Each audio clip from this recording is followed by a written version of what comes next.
மீரா, காலேஜுக்கு போகாம எங்கே போய் ஊர் சுத்திட்டு வரேன்? நான் எங்கே போயிட்டு வரேன்னு உங்களுக்கே தெரியும். தெரிஞ்சு எதுக்கு தெரியாத மாதிரியே கேட்குறீங்க? நான் தான் கேட்டுக்கிட்டு இருக்கேன்ல, எங்கிட்டு போயிட்டு வரேன்? ஏன் உன் வாயை திறந்து சொல்ல மாட்டியா?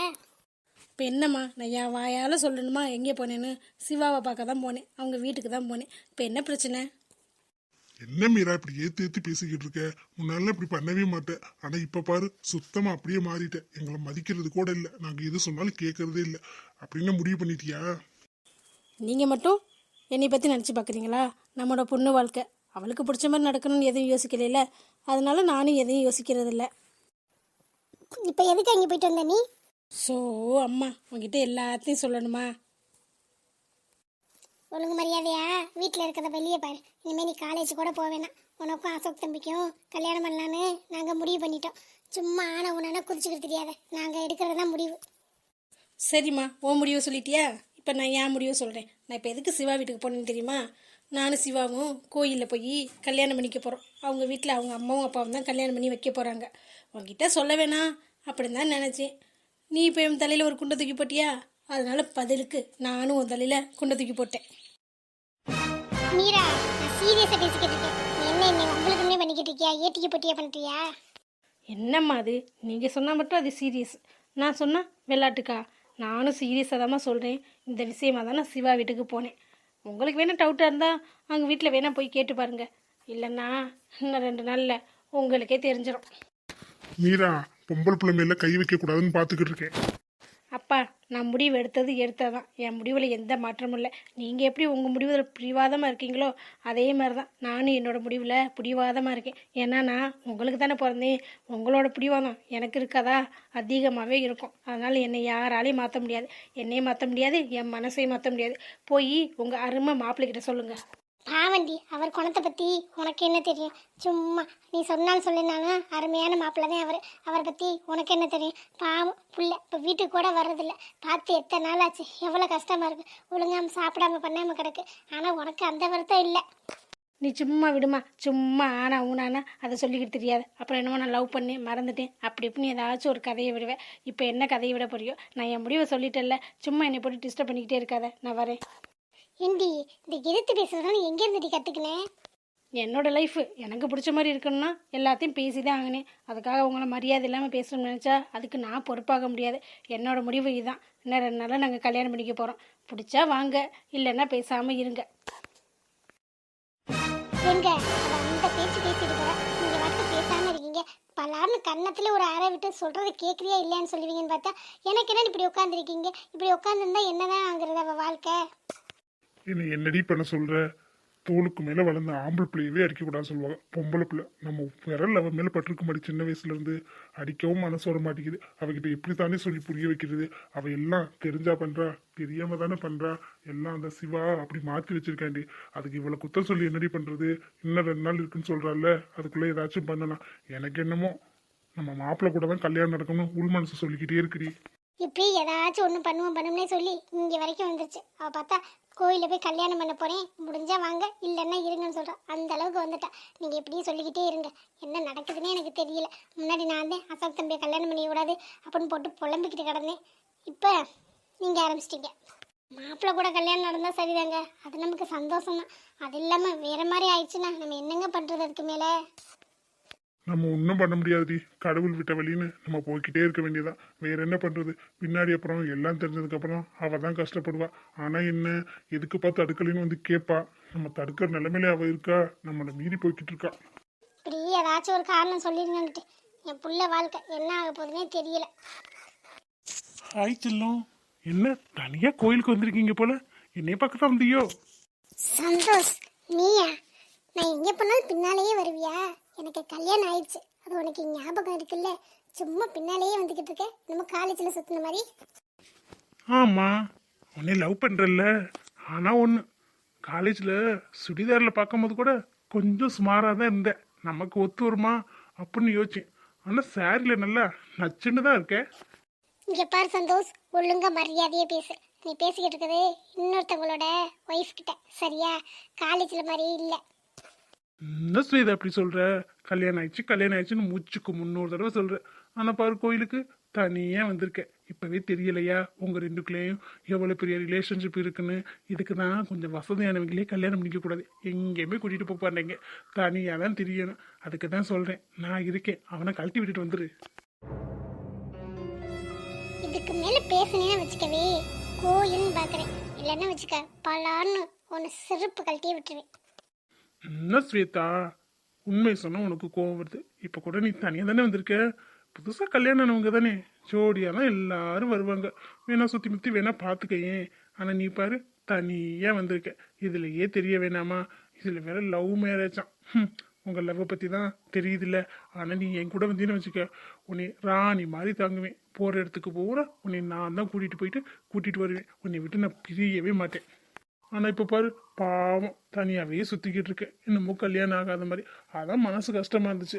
அதான் வந்து உங்ககிட்ட ஆசையாக பாசமாக காதலோடு பேசுனா கோவமாக பேசுகிற. உனக்கு அந்த சிடுமூஞ்சியை தான் பிடிக்கும் போல. என்னத்த பண்ணுறது, காசு இருக்க பக்கம் தான் போவாங்க போல. எப்பா தம்பி, எவன்டா அது? நீங்களா? இவன் இல்லையே நினச்சி தானே பேசிக்கிட்டு இருந்தோம். இவன் எங்கிட்ட கடந்து வந்தானே தெரியலையே. என்ன சந்தோஷ், இவ்வளவு நேரம் பெரிய வீராப்பா பேசுன, இப்ப அவரை பார்த்தோன்னே பொட்டி பாம்பா அடங்கி போன மாதிரி அடங்கி போற. இப்ப பேசி பாப்போம். என்னடா நான் இல்லைன்னு ரொம்ப திமிரா பேசுற போல? வல்லுக்குள்ளெல்லாம் உடைச்சிருவேன் பார்த்துக்க. இல்லை, ஸ்வேதா தனியா நின்னாலா, அதான் எப்படி இருக்கான்னு கேட்டுட்டு போலான்னு வந்தேன். மற்றபடி ஒன்றும் இல்லை. அந்த பையன் இருக்கட்டும். இனிமே ஸ்வேதா கிட்ட வால் ஆட்டினேன், வால் ஒட்ட நறுக்கிடுவேன். இல்லை பிரதர், அப்படிலாம் ஒன்றும் இல்லை. ஸ்வேதா பார்த்து ரொம்ப நல்லாச்சா, அதனால எப்படி இருக்கலான்னு கேட்டு போலான்னு வந்தேன். சரி, நீங்கள் கண்டினியூ பண்ணுங்க, நான் வரேன்.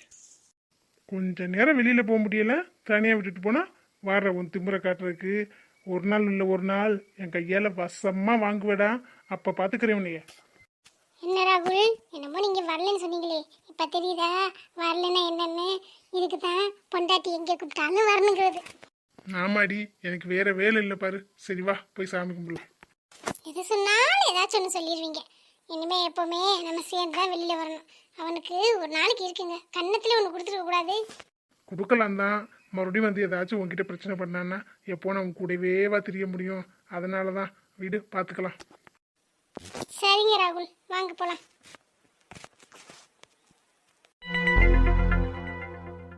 என்ன வீட்டுல யாரையுமே காணோம்? கொஞ்சம் தூங்கி லேட்டா எழுந்துச்சா தப்பா போச்சு. இந்த கார்த்தியும் சொல்லாம கொள்ளாம ஆஃபீஸ் போயிட்டாரு. மாமாவை காணோம், ஸ்வேதாவை காணோம், ராகுலை காணோம். பத்த குறைக்கு இந்த பாட்டி எங்கே போனாங்கன்னே தெரியலையே. எந்திரிச்சுல இருந்து வயிறு வேற லைட்டா வலிக்கிற மாதிரியே இருக்கு, பயமா வேற இருக்கு. இந்த மணி நேரத்துல தானே எல்லாரும் கூட இருக்கணும். எங்கேதான் போய் தொலைஞ்சாங்க? மொத்தமாக தான் போவாங்க. என்கிட்ட ஒரு வார்த்தை கூட சொல்லாம ஃபோனையும் ரூம்லையும் வச்சுட்டு வந்துட்டேனே. வயிறு வலிக்குதே, எந்திரிச்சு எப்போ போய் எடுத்துட்டு வருது? வயிறு வலிக்குது. யாராச்சும் வந்தாங்கன்னா தேவையில்ல. இந்த அத்தையை கூட காணோம். இதோட மாடிப்படி வேற ஏறணுமா? கடவுளே, என்னால் முடியலையே. வயிறு வலி கொஞ்சம் அதிகமாகிற மாதிரியே இருக்கு. பெயினுது வந்துருச்சா? நல்லா எந்திரிச்சோன்னு உட்காந்துட்டா, ஒரு வேலையும் பார்க்கறது இல்லை. அப்பாடா, அத்தை நீங்கள் வீட்டில் தான் இருக்கீங்களா? எனக்கு லைட்டாக வயிறு வலிக்கிற மாதிரியே இருக்கு. காலைல கொஞ்சம் லைட்டாக வலிச்சிச்சு, இப்போ கொஞ்சம் வலி அதிகமாக இருக்கு. பெயின் வந்துருச்சா என்னன்னு தெரில. ஃபோனு மாடியில் சார்ஜர் போட்டிருக்கேன், அதை மட்டும் எடுத்தாந்து தரீங்களா? ஃபோன் பண்ணி ஆட்டோ இல்லைன்னா ஏதாச்சும் வர சொல்லி ஹாஸ்பிட்டல் போகலாம். வீட்டில் யாரையுமே காணுமேத்தே, எல்லாரும் எங்கே போனாங்க? எல்லாரும் எங்கே போகிறீங்க, எங்கேருந்து வாரீங்கன்னு என்கிட்ட சொல்லிக்கிட்டா இருக்கீங்க. என்கிட்ட தான் எதுவுமே சொல்கிறது இல்லையே. அதனால நானும் கேட்குறதில்ல. எங்கே போனாங்களோ யாருக்கு தெரியும். உன் ஃபோன் சார்ஜ் போட்டா நீ போய் எடுத்துக்க. என்னால் உனக்கு சேவகம் பண்ணிக்கிட்டு தெரிய முடியாது. இல்லத்த, வயிறு வலி, என்னால் நடக்க முடியல. இடுப்பு வலி வேற வலிக்குது, இடுப்பு ரொம்ப வலிக்குதுத்த. அதனால தான். உடனே மூஞ்சி அப்படி வச்சிருவியே, அப்படி தான் வலிக்கும். பொறுத்து தான் ஆகணும். போய் ஃபோன் எடுத்துகிட்டு வா. வீட்டில் தான் ஒரு வேலையும் பார்க்குறதில்ல. சார்ஜர் போட்ட ஃபோனை கூட எடுக்க முடியாதோ? உங்களுக்கு வேலை பார்க்குறதுக்கே நாங்கள் ஆளோ? எங்ககிட்ட தான் எல்லாத்தையும் சொல்கிறீங்க, அப்படியே மரியாதை கொடுக்குறீங்க. உங்களுக்கு ஓடி ஓடி செய்கிறாங்க. இப்போ எடுத்தா எடு, இல்லைன்னா போ. இல்லத்த, ரொம்ப வலிக்குது, என்னால் தாங்க முடியல. இடுப்பும் வலி, உயிர் போகுது. ப்ளீஸ் த, இந்த நேரத்தில் உங்கள் ஈகோவை காட்டாதீங்க. ஃபோனை மட்டும் எடுத்துகிட்டு வாங்க. இல்லைன்னா நீங்களே போய் ஆட்டோ கூட்டிட்டு வாங்க, ஹாஸ்பிட்டல் போகலாம். ஃபோன் பண்ணி அப்புறம் எல்லாருக்கும் சொல்லிக்கலாம். நம்ம என்ன இவளுக்கு என்ன வேலைக்காரியா? இவ வச்ச ஆளா? இவ சொல்கிறதெல்லாம் கேட்டுக்கிட்டு தெரிய வளகாப்பு நடத்தும் போது என்னை கூப்பிடாம அசிங்கப்படுத்திட்டு நடத்தினியில அப்போல்லாம் என்னை ஞாபகம் இல்லை. இப்போ ஃபோன் எடுத்து தரணும் வயிறு வலிக்குன்னு சொல்லி இப்போ மட்டும் என்ன ஆள தெரியுதா? நான் போய் ஆட்டோ கூட்டிகிட்டு வரணுமாக்கும். நடிக்கிற என்கிட்டே உனக்கு வயிறு வலின்னு. இவ்வளோ நேரம் சும்மா தான் இருந்தேன், எந்திரிச்சோன்னு வயிறு வலி வந்துருச்சோ. நானா இதுக்கெல்லாம் அசர மாட்டேன்டி. என்னடி உன் ட்ராமாவை என்கிட்டயே போடுறியா? இப்படியே ட்ராமா போட்டு போட்டு தானே வீட்டில் இருக்க எல்லாரையும் உன் பக்கம் கொண்டு வந்துட்டேன். இப்போ என்கிட்டயே நடத்தலாம் பார்க்குறியா? வயிறு வலியை வச்சு நல்லா தானே எந்திரிச்சா, அதுக்குள்ளே உனக்கு வயிறு வலி வந்துருச்சாக்கும். போடி போய் எடுத்துக்க. இல்லைங்க அத்தை, நிஜமாவே எனக்கு வயிறு வலிக்குது அத்தை. இடுப்பெல்லாம் வலிக்குது, என்னால் உட்கார கூட முடியல. ப்ளீஸ் அத்தை, இந்த மாதிரி நேரத்தில் இந்த மாதிரி பண்ணாதீங்க. இப்போ ப்ளீஸ் ப்ளீஸ்ன்னு சொல்கிறல்ல. வளகாப்பு நடக்கும்போது எங்கள் அத்தையை காணுமே அப்படின்னு ஒரு தடவை வந்து என்னை கூப்பிட்டியா? உனக்கு தோணலைல? கேட்டேன், உங்களுக்கு முடியலன்னு சொன்னாங்க பாட்டி, அதனால தான். முடியாமல் கிடந்து அப்படியே போய் தொலையட்டேன்னு விட்டுட்டேன், அப்படித்தானே? அத்தை ப்ளீஸ் அத்தை, என்னால் பேச முடியல. நடிடி, நல்லா நடி. எப்படிலாம் நடிக்கிற பாரு. போ, உன் ஃபோனை நீனே எடுத்துக்க. வந்துட்டாங்க பார்த்தேன், வயிறு வலிக்குது, இடுப்பு வலிக்குது. நாங்கள் புள்ள பெற்றதில்ல, எங்களுக்கு தெரியாது எப்போ வலி வரும்னு. அதே நாள் இருக்குல்லன்னா சும்மா சூட்டு வலியாக இருக்கும். போ. கடவுளே, என்ன அத்தை இப்படி சொல்லிட்டு போகிறாங்க. என்னால் ஏற முடியல, நடக்க முடியல, உட்கார கூட முடியல. கடவுளே, கத்தன் போல இருக்கு. இப்போதைக்குன்னு பார்த்து எல்லாரும் எங்கே தான் போய் தொலைஞ்சாங்களோ. கடவுளே, என்னை எப்படியாச்சும் காப்பாற்று. ஃபோனை சார்ஜ் போட்டு வந்ததும் தப்பாக போச்சு, யாருக்கும் ஃபோன் கூட பண்ண முடியாதே. இந்த அத்தை எல்லாத்தையும் மனசில் வச்சுக்கிட்டு இப்போதைக்குன்னு பார்த்து பழி வாங்குறாங்க. இப்போ நான் எப்படி ஹாஸ்பிட்டல் போவேன்? ஆட்டோ நம்பர் எதுவுமே எல்லாமே ஃபோனில் தானே இருக்குது. வெளியில் போய் ஆட்டோ பிடிச்சிட்டு வர முடியாது, ஃபோன் எடுக்கவும் மேலே போக முடியல. கடவுளே, எனக்கு ஏதாச்சும் ஒரு வழியை காட்டுப்பா. ஒரு மாதிரியா வருது, இருக்கக்கூட முடியல. என்னை எதுக்கு தான் இப்படி சோதிக்கிற? எங்கே போய் தொலைந்தாங்கன்னே தெரியல. சீக்கிரமாச்சும் வராங்களா? ஒருத்தி இருக்காளே, அவளுக்கு என்ன பண்ணுதுன்னு கேட்கணும் கூட யாருக்கும் தோணலை.